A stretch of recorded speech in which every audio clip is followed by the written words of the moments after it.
హర హర మహాదేవ శంభో శంకర. పరమశివ, మనిషి నిన్ను వెతుక్కుంటూ కొండలెక్కాడు, అడవులు దాటాడు, నదులు ఈదాడు, ఆలయాలు నిర్మించాడు. నిన్ను వెతికింది మనిషి, కానీ మనిషిలోని భక్తిని వెతికింది నువ్వు.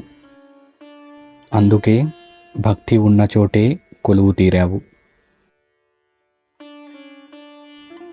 ఆ భక్తి ఒక మహర్షిని తపస్సు చేయించింది.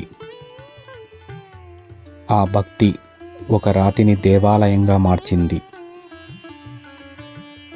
ఆ భక్తి లక్షలాది అడుగులను ఈ పవిత్ర భూమి వైపు నడిపిస్తోంది. ఒక మహర్షి తపస్సు, ఒక దివ్య స్థల పురాణం, ఒక అద్భుతమైన శిల్పకళ, ఒక జీవంతమైన విశ్వాసం, ఇవన్నీ ఒకే చోట ఎలా కలిశాయి? రండి, యాగంటిని చూడడానికి కాదు, అనుభవించడానికి.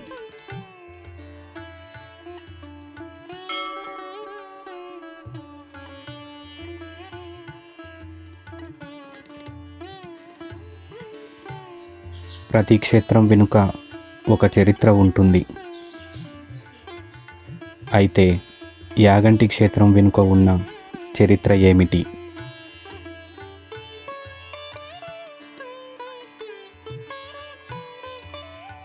ఇక్కడ చరిత్ర స్థల పురాణాన్ని కలుస్తుంది.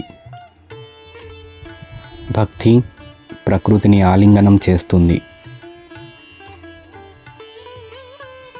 అయితే ఈ యాగంటి మహాక్షేత్రం ఎలా ఆవిర్భవించింది అనే కథను స్థల పురాణం చెబుతోంది. ఈ కొండలు ఎన్నో యుగాలను చూశాయి, ఎన్నో రాజ్యాల ఆవిర్భాన్ని చూశాయి. కానీ అన్నిటికంటే ముందు ఒక మహర్షి తపస్సుకు సాక్షిగా నిలిచాయి. స్థల పురాణం ప్రకారం అగస్త్య మహర్షి ఈ పవిత్ర భూమిలో ఘోర తపస్సు ఆచరించాడు. తపస్సు అంటే దేవుణ్ణి వెతకడం కాదు, మనసును దేవుడికి అర్పించడం. అలాంటి తపస్సు ఫలితంగా మహర్షి శ్రీ మహావిష్ణువును ఈ పవిత్ర భూమిలో ప్రతిష్ఠించాలని సంకల్పించాడని స్థల పురాణం చెబుతోంది. అయితే దైవ సంకల్పం మానవ సంకల్పం కంటే గొప్పది. ప్రతిష్ఠించడానికి సిద్ధం చేసిన విగ్రహంలో ఒక చిన్న లోపం కనిపించిందని స్థల పురాణం వివరిస్తుంది. ఆగమ శాస్త్రాలను అనుసరించి ఆ విగ్రహాన్ని ప్రధాన ఆలయంలో ప్రతిష్ఠించలేదు. ఈరోజు ఆ జ్ఞాపకంగా శ్రీ వెంకటేశ్వర స్వామి ఈ గుహలో కొలువై ఉన్నారని భక్తులు విశ్వసిస్తారు. ఒక సంకల్పం నెరవేరలేదు, కానీ ఒక మహర్షి భక్తి వెనక్కి తగ్గలేదు. మరోసారి పరమశివుణ్ణి ధ్యానిస్తూ అగస్త్య మహర్షి తపస్సులో లీనమయ్యాడు.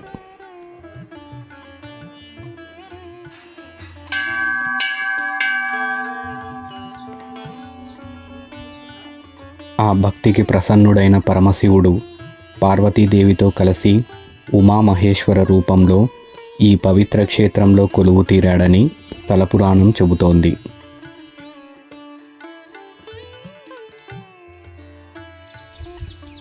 ఒక మహర్షి తపస్సు ఒక దివ్య దర్శనానికి కారణమైంది. ఆ దర్శనం ఈ భూమిని మహాక్షేత్రంగా మార్చింది. ఈ క్షేత్రానికి యాగంటి అనే పేరు ఎంత గొప్పదో, ఉమామహేశ్వరుల సాన్నిధ్యం అంతకంటే గొప్పది. ఇక్కడ పరమశివుడు ఒంటరిగా లేడు, ఉమాదేవితో కలిసి భక్తులకు అనుగ్రహం ప్రసాదిస్తాడు.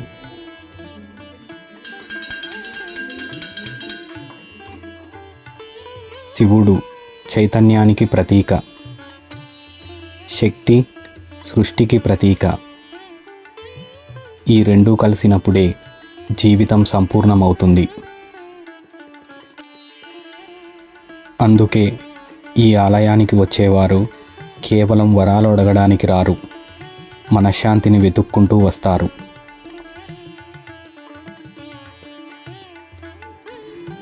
ఎందుకంటే కొన్ని సమాధానాలు మాటల్లో దొరకవు, అవి దైవ సాన్నిధ్యంలో మాత్రమే దొరుకుతాయి.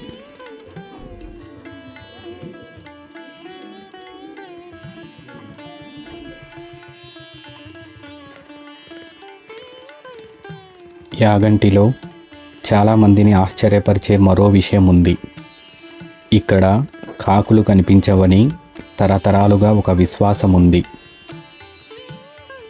అగస్త్య మహర్షి తపస్సులో ఉండగా కాకుల అరుపులు ఆయన ధ్యానానికి ఆటంకం కలిగించాయని, ఆ కారణంగా ఈ క్షేత్రంలోకి కాకులు రాకూడదని శపించారని భక్తుల విశ్వాసం. హిందూ సంప్రదాయంలో కాకిని శనిదేవుని వాహనంగా భావిస్తారు. అందుకే కాకులు లేని ఈ క్షేత్రాన్ని శని ప్రభావం చేరని పవిత్ర స్థలంగా భక్తులు భావిస్తారు. ఇక్కడ మరొక ప్రత్యేకత, సాధారణంగా అనేక ఆలయాల్లో కనిపించే నవగ్రహ సన్నిధి యాగంటి క్షేత్రంలో మనకు కనిపించదు. దీనికి సంబంధించిన ఖచ్చితమైన చారిత్రక కారణాన్ని మనం చెప్పలేం. కానీ భక్తి దృష్టిలో గ్రహాల ప్రభావం కంటే గ్రహాధిపతిగా భావించే పరమశివుని సాన్నిధ్యమే ఈ క్షేత్రంలో ప్రధానమనే భావన కనిపిస్తుంది.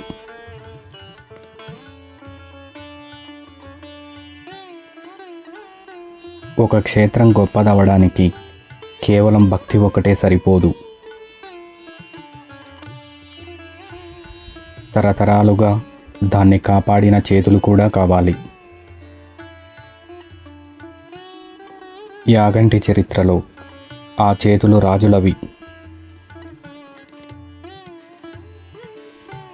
యాగంటి చుట్టూ ఉన్న ప్రాంతం దక్షిణ భారతదేశంలోని అనేక శైవ క్షేత్రాలతో కలిసి చాళుక్యుల కాలంలో ఒక ముఖ్యమైన సాంస్కృతిక ప్రాంతంగా అభివృద్ధి చెందింది.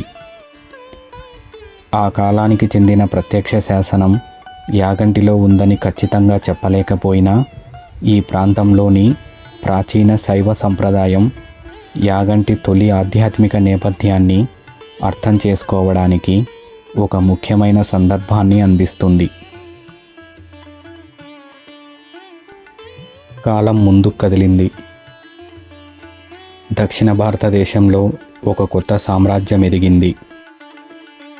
విజయనగరం. హరిహరరాయలు, బుక్కరాయలు, వారి తర్వాత విజయనగర పాలకులు శైవ వైష్ణవ క్షేత్రాలకు విస్తృతమైన ఆదరణ అందించారు. యాగంటి కూడా ఆ కాలపు నిర్మాణ వైభవాన్ని తనలో దాచుకుంది. చిన్నదైన ఆధ్యాత్మిక స్థలాన్ని తరతరాల భక్తులు చేరుకునే మహాక్షేత్రంగా నిర్మాణాలు, మండపాలు, ప్రాకారాలు క్రమంగా విస్తరించాయి. విజయనగర సామ్రాజ్యానికి పునాది వేసిన హరిహరరాయలు, బుక్కరాయల కాలం నుంచే యాగంటి వంటి క్షేత్రాలకు రాజాశ్రయం లభించినట్లు చారిత్రక ఆధారాలు సూచిస్తున్నాయి. కానీ ఒక ఆలయాన్ని నిర్మించేది రాజు మాత్రమే కాదు. రాజు ఇచ్చిన దానం శిల్పి చేతిలో రాయిగా మారుతుంది.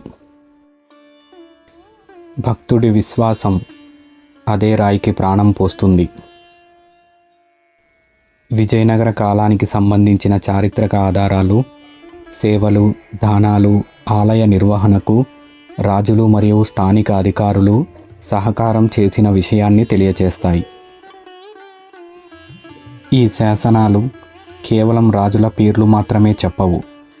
ఈ ఆలయంలో దీపం ఎప్పుడూ ఆరిపోకుండా పూజలు నిరంతరం కొనసాగాలని కోరుకున్న భక్తుల మనసును కూడా చెబుతాయి.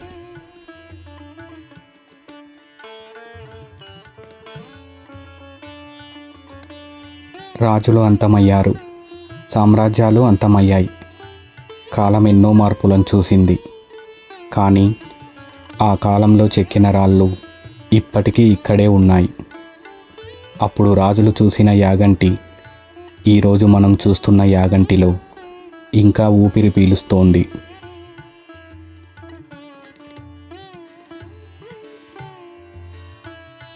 ఆ రాజులు నిర్మించిన వైభవాన్ని అర్థం చేసుకోవాలంటే ఈ రాళ్లను మాత్రమే కాదు, ఈ నీటిని కూడా చూడాలి.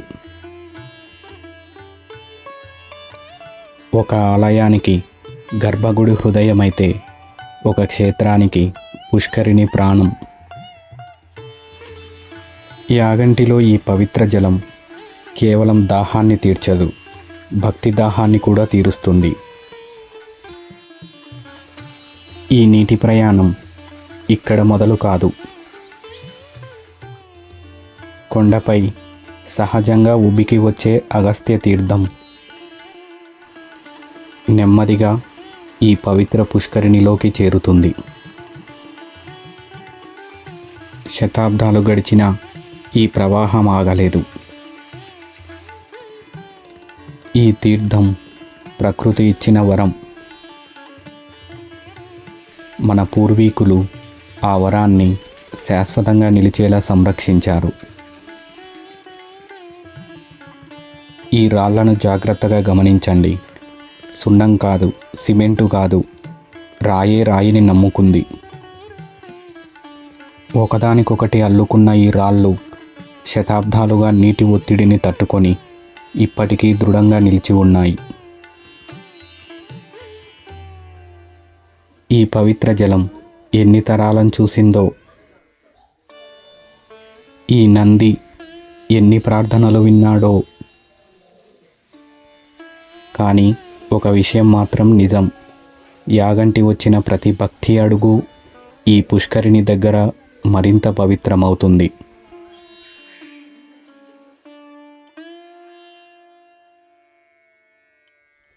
రాయి మౌనంగా ఉంటుంది, కానీ ఒక శిల్పి చేతిలో అదే రాయి ఒక గ్రంథంగా మారుతుంది. యాగంటి పుష్కరిణి గోడలు అలాంటి శిల్ప గ్రంథాలే. ఇది గిరిజా కళ్యాణం ఒక దివ్య వివాహం మాత్రమే కాదు, శివుడు శక్తిని ఆలింగనం చేసుకున్న క్షణం. జీవితంలో ప్రేమకు గౌరవం తోడైతే అదే దైవత్వం.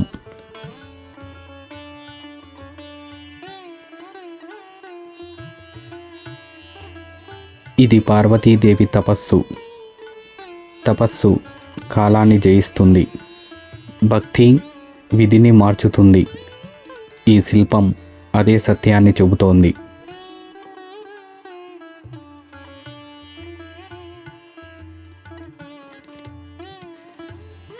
నటరాజస్వామి.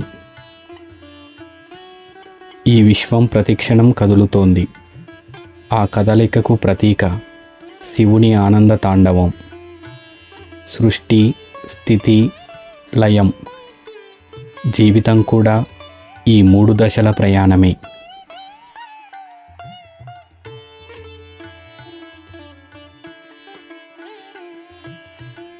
భిక్షాటనమూర్తి. సర్వేశ్వరుడే భిక్షాటన రూపం ధరించడం ఒక సందేశం. పదవి, సంపద, అహంకారం దైవం ముందు అన్నీ చిన్నవే.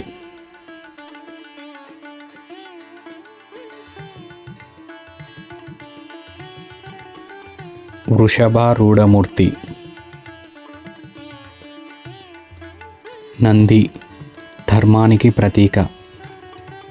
ఆ ధర్మంపై కొలువు తీరిన ఉమామహేశ్వరులు. జీవితం ధర్మంపై నిలబడితేనే దైవానికి దగ్గరవుతుంది.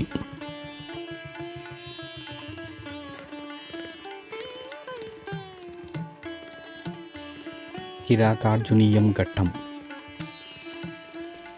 అర్జునుడి తపస్సును పరీక్షించడానికి పరమశివుడు కిరాతుడి రూపంలో అతని ముందుకు వచ్చాడు. దైవం ఎప్పుడూ మనం అనుకున్న రూపంలోనే కనిపించదు. దాన్ని గుర్తించడానికి భక్తితో పాటు వినయం కూడా కావాలి.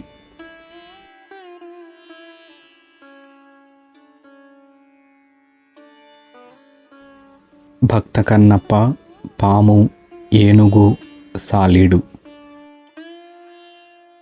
వారి భక్తి మార్గాలు వేరు, కానీ వారు ఆరాధించిన దైవం మాత్రం ఒక్కటే, శివుడు.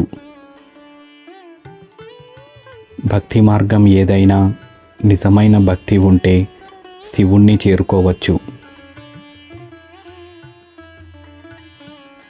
ఈ శిల్పాలు కేవలం కళ కాదు, కేవలం పురాణం కాదు, మనిషి ఎలా జీవించాలో రాతిలో చెక్కిన జీవన గ్రంథం.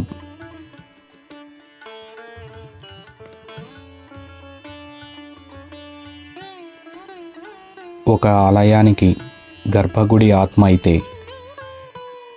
శివాలయానికి నంది విశ్వాసానికి ప్రతీక. యాగంటిలో ఆ విశ్వాసం శతాబ్దాలుగా నిలిచి ఉంది. ఈ నందిని మొదటిసారి చూసే భక్తుడు దాని వైభవాన్ని చూస్తాడు.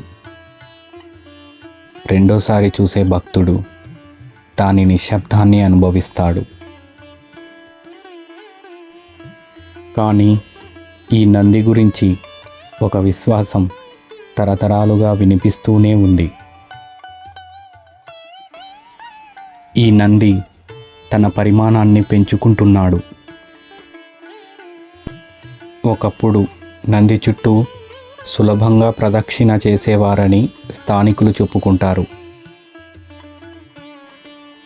ఈరోజు ఆ స్థలం తగ్గిందని వారి అనుభవం.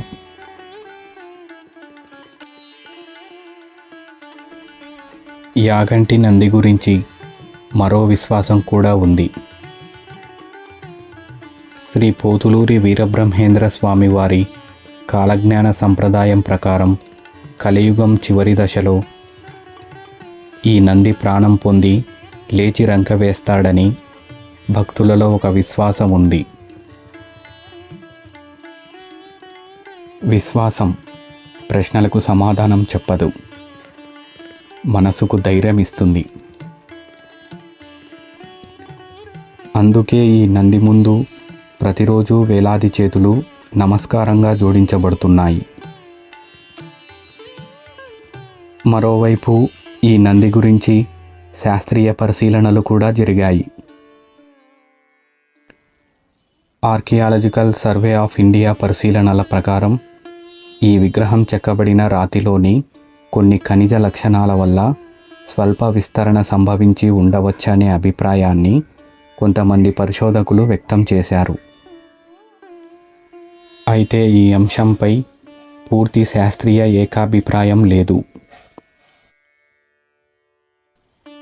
కొన్ని విషయాలను చరిత్ర వివరిస్తుంది, కొన్ని విషయాలను విజ్ఞానం పరిశీలిస్తుంది, కానీ కొన్ని అనుభూతులను భక్తి మాత్రమే ఆస్వాదిస్తుంది. యాగంటి నంది అలాంటి అనుభూతికి ఒక శాశ్వత ప్రతీక.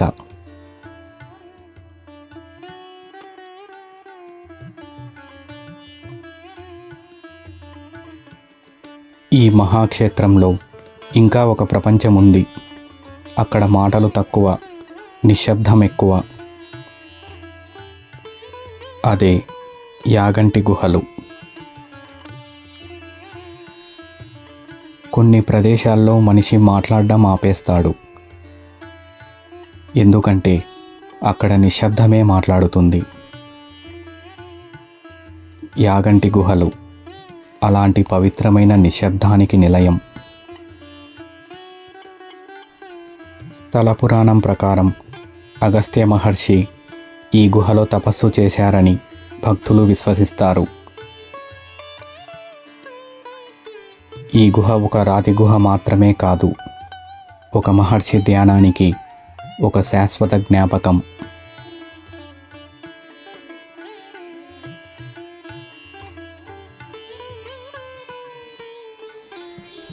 స్థల పురాణంలోని మరో ముఖ్యమైన ఘట్టం ఈ గుహతో ముడిపడి ఉంది. ప్రధాన ఆలయంలో ప్రతిష్ఠించలేకపోయిన శ్రీ వెంకటేశ్వర స్వామి వారు ఈ గుహలో కొలువై ఉన్నారని భక్తులు విశ్వసిస్తారు.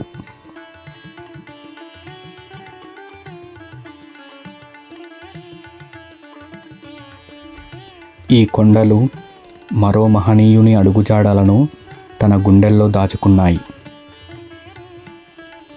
స్థానిక విశ్వాసం ప్రకారం శ్రీ పోతులూరి వీరబ్రహ్మేంద్ర స్వామి వారు ఈ గుహలో తపస్సు చేసి కాలజ్ఞానాన్ని రచించారని భక్తులు విశ్వసిస్తారు.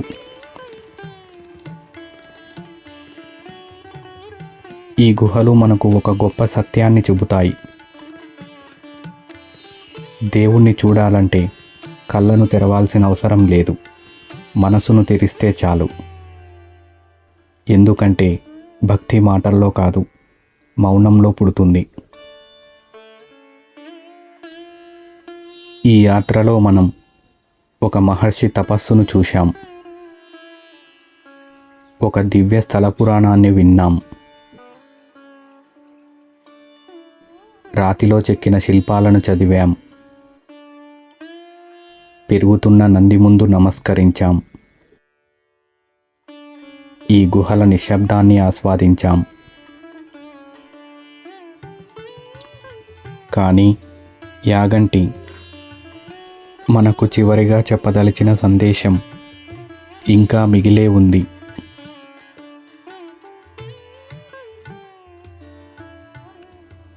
ఒక యాత్ర ఎప్పుడూ గమ్యస్థానంలో ముగియదు, మనసులో మొదలవుతుంది. ఈరోజు మనం యాగంటిని చూశాం, కానీ యాగంటి మనల్ని ఎలా చూసిందో మనకు తెలియదు. ఒక మహర్షి మనకు తపస్సు నేర్పించాడు. ఒక పుష్కరిణి ప్రకృతి కూడా పూజ అని గుర్తు చేస్తుంది. రాతి శిల్పాలు ధర్మం, వినయం, ప్రేమ, త్యాగం ఇవన్నీ జీవిత విలువలని నేర్పించాయి. నంది విశ్వాసం అంటే ఏమిటో చూపించాడు. ఈ క్షేత్రానికి రాజులు వచ్చారు, ఋషులు వచ్చారు, సామాన్యులు వచ్చారు. ఈరోజు మనము వచ్చాం. కానీ ఇక్కడి నుండి ఏం తీసుకెళ్తున్నాం? బహుశా మనసులో కొంచెం ప్రశాంతత, కొంచెం వినయం, కొంచెం భక్తి, అంతే. అది చాలేమో. పరమశివ, మనిషి నిన్ను వెతుక్కుంటూ కొండలు ఎక్కాడు, అడవులు దాటాడు, నదులు ఈదాడు, ఆలయాలు నిర్మించాడు. ఈరోజు మేము నీ అడుగుజాడలను వెతుక్కుంటూ యాగంటి వచ్చాము. కానీ వెళ్తున్నప్పుడు తెలిసింది ఒక్కటే, నువ్వు కొండల్లో లేవు, రాతిలో లేవు, తీర్థంలో లేవు. భక్తి ఉన్న ప్రతి హృదయంలో కొలువై ఉన్నావు.